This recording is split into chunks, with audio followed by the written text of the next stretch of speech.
A'udzu billahi minasyaitonir rajim. Wa nazzalna 'alaikal kitaba tibyanan likulli syai'in wa hudan wa rahmatan wa busyra lil muslimin. Sini sebetulnya ada potongan ayat di depannya ya yang kita tidak bacakan semuanya. A'udzubillahi minasyaitonir rajim. Wa yauma nab'atsu fi kulli ummatin syahidan 'alaihim min anfusihim wa ji'na bika syahidan 'ala haula. Baru wa nazzalna 'alaikal kitaba tibyanan likulli syai'in wa hudan wa rahmatan wa busyra lil muslimin. Dan kami turunkan kepadamu Alkitab, Al-Quran, tibyanan likulli syai', untuk menjelaskan segala sesuatu.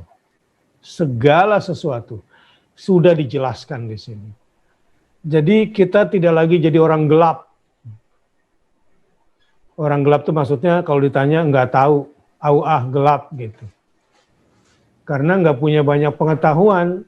Di Quran itu tibyanan likulli syai'. Ada kitab yang isinya tibyan. Tibyanan likulli syai'in. Al-Quran sebagai Alkitab itu ada keterangan. Keterangan tentang apa? Tentang segala sesuatu. Gak ada yang terlewatkan. Tinggal pasang telinga, pasang mata. Yang pasti pasang otak sama pasang hati. Ya, kalau cuma mata sama telinga nggak kuat. Harus pasang otak dan pasang hatinya terutama. Kenapa? Di satu ayat kita bisa mendapatkan banyak hal. Karena tibyanan likulli syai'. Quran ini kalimatnya pendek-pendek tapi menjelaskan dari semua sisi ilmu pengetahuan. Dari sisi semua alam.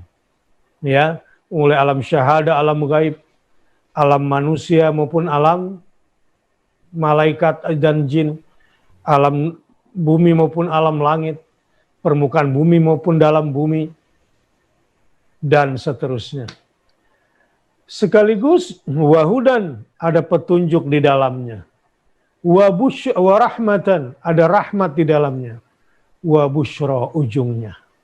Lil muslimin. Nah sekarang wa busyra lil muslimin ya Ustaz Deden. Kalau tadi lil mu'minin, sekarang busyra lil muslimin. Kalau busyra lil mu'minin, tadi kan bahwa kita mempelajari surah Al-Baqarah,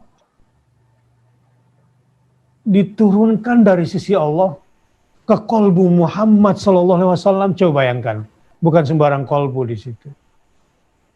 Membenarkan apa yang ada pada mereka. Dan seterusnya. Ini sebuah rumus sekaligus metodologi yang digambarkan oleh Al-Quran tentang busyra lil mu'minin. Sekarang busyra lil muslimin. Kalau kita lihat ayat ini, bahwa ketika Nabi Muhammad SAW satu hari menjadi saksi atas kita semua, kita nggak perlu bingung. Kenapa? Karena Nabi Muhammad SAW sudah menjelaskan semuanya dari kitab Al-Quran, apa yang akan disaksikan untuk kita. Nabi Muhammad SAW sudah menjelaskan semua, tidak ada sedikit pun yang tersisa dari Al-Quran. Jadi sebagai seorang muslim, jika nanti Nabi Muhammad menjadi saksi di hadapan Allah atas semua perbuatan kita, ini menjadi berita gembira.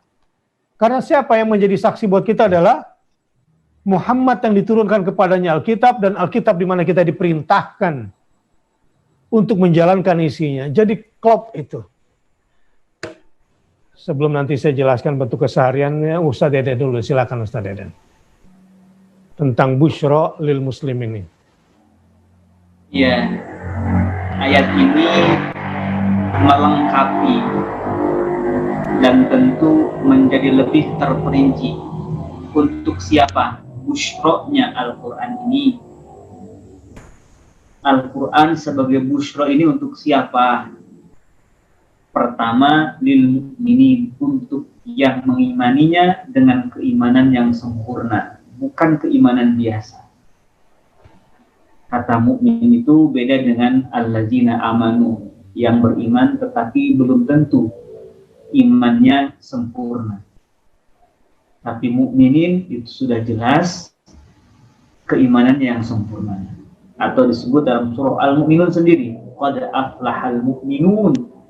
Siapakah orang yang mukmin sempurna itu? Ya, yang bahagia itu alladzina hum fi shalatihim khashi'un, yang khusyuk dalam salatnya dan seterusnya. Nah, di sini di surah An-Nahl ini ayat 89, wa busyra lil muslimin. Ternyata setelah hati mengimani, kalau surah Al-Baqarah itu ayat 97 itu kan dari penggalan pertamanya disebutkan bahwa malaikat Jibril menurunkan Al-Quran ke dalam hati, ke dalam kalbu Rasulullah SAW. Ini masalah kalbu. Tapi biiznillah, dengan izin Allah. Malaikat Jibril tidaklah bisa menyampaikan Al-Quran ke dalam kalbu Rasulullah tanpa izin Allah. Dalam surah Asy-Syu'ara, nazala bihi ruhul amin ala qalbika, ke atas hatimu.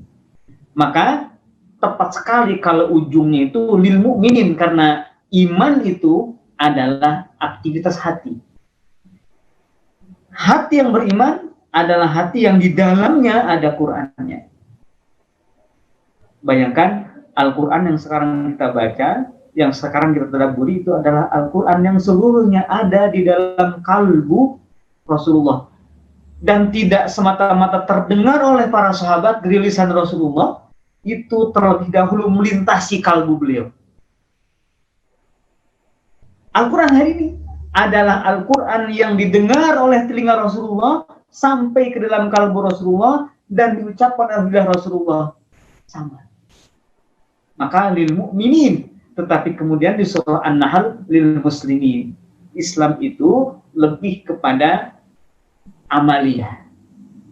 Setelah hati mengimani, setelah hati begitu mengimani Al-Quran dan menjadi bahagia sekali dengan mengimaninya, dan semua isinya adalah kabar gembira semuanya, misalkan bahkan tentang kemenangan di dunia, misalkan umat muslim akan menang, itu sudah bahagia dari pas baca ayatnya, dari pas turun ayatnya.